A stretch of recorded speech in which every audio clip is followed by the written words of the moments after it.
Hello, everybody. Over here with my an Emancipator deck. um, After going through Dueling Book and playing and just watching duels, you notice that the new set actually came out with two really good decks. The Adamancipators and Eldritch. I've been seeing them a lot on Dueling Book. I believe the TCG is just playing them like way more differently than the OCG. At Emancipators, I believe the best build is the mixed build with the Go-Go-Go's. But I have seen other builds flying around, but I have just seen this build the most, and I think this is the best one. I'll explain why, and I'll show you my build. Maybe we'll talk about Eldritch later on. I'm just gonna go over a quick deck for my Adamancipator deck. This isn't the best one yet. I'm still tweaking out things, but I do feel like it's one of the better ones out there. I've only seen some good ones, and especially on YouTube, a lot of people don't know how to build it properly.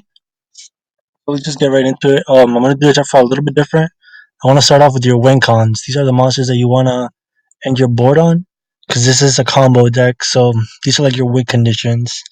Dragite, really good for going second, and it's a spell trap negator. So you wanna end on this Savage Dragon. We all know how good this card is. Another one of our win conditions. Raptoy is not really a win condition, but it helps you get there. Helps you also make Crystal Wing Synchro Dragon since it's 6 and most of your tuners are 2. So it helps you get to your one of your win conditions. And then Appaloosa, of course. Those are our main win conditions.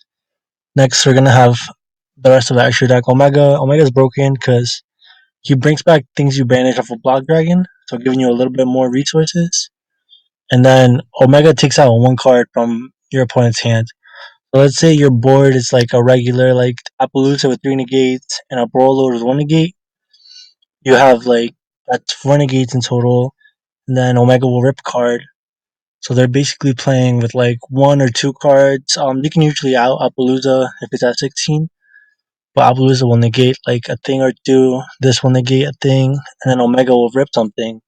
Omega is really good. Something you want to go into as often as you can. Herald of the Arclight, you play this basically good. You combo through Nibiru, and you want to make it before your 5th summon or on your 5th summon, so you can respond to Nibiru.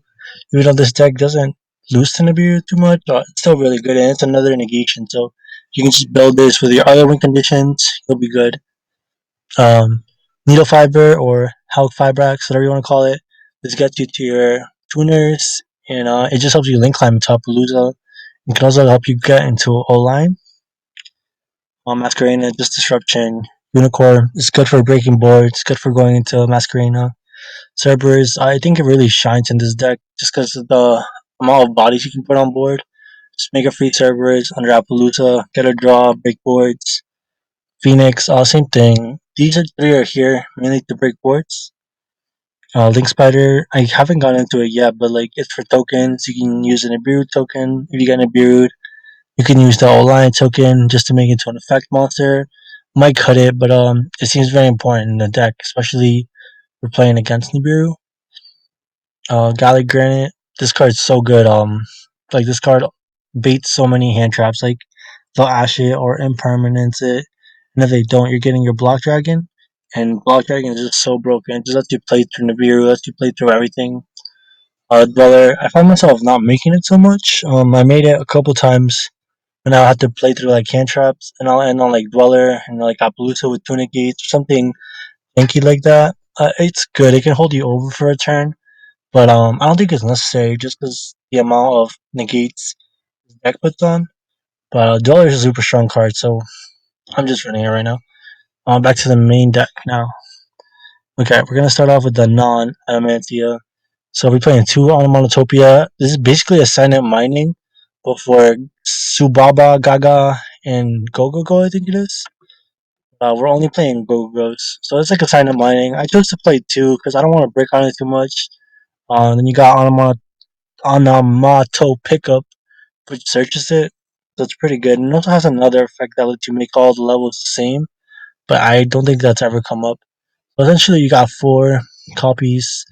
You got one of the best ones, Go Go Go Gloves. This is basically a spinny, But if Spinny had an on field effect to summon from hand, like another Salamander monster, so basically you summon it and then you can summon a Subaba or Gaga from your hand, which is really broken.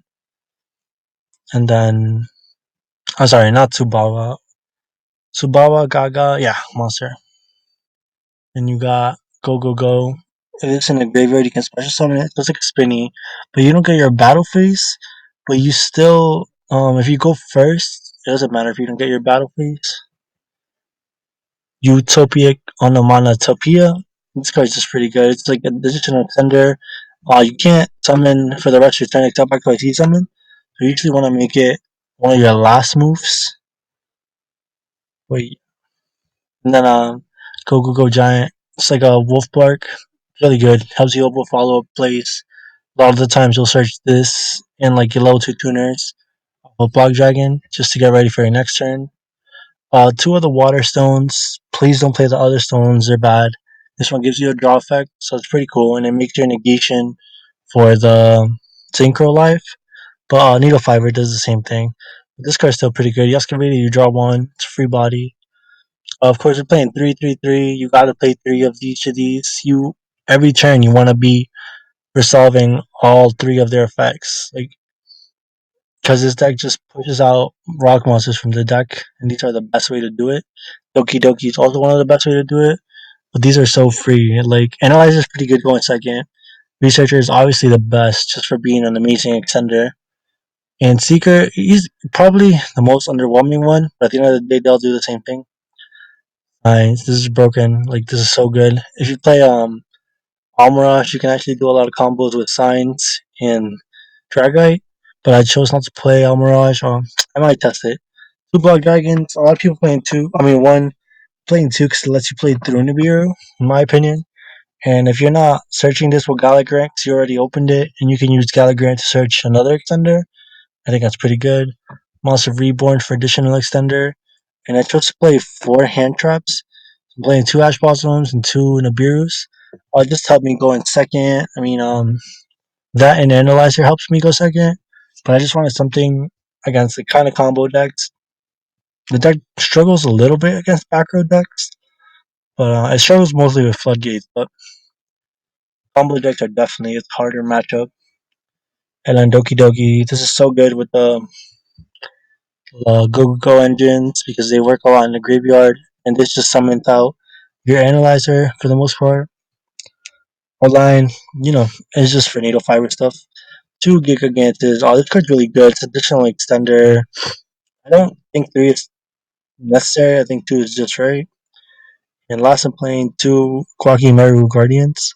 I personally think a lot of people have been cutting Quackies, or a lot of people have been focusing their builds much into the Quacky Merus.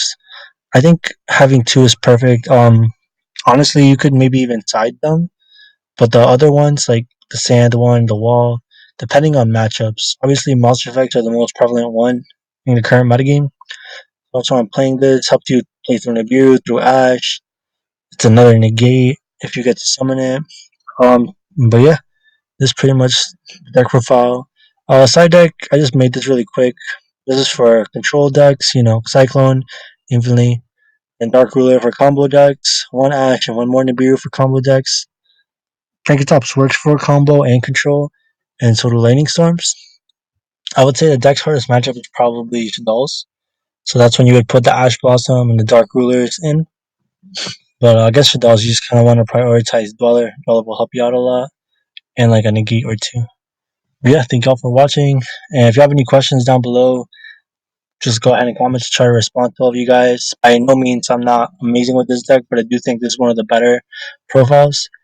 And I just want to say thank y'all for watching and peace.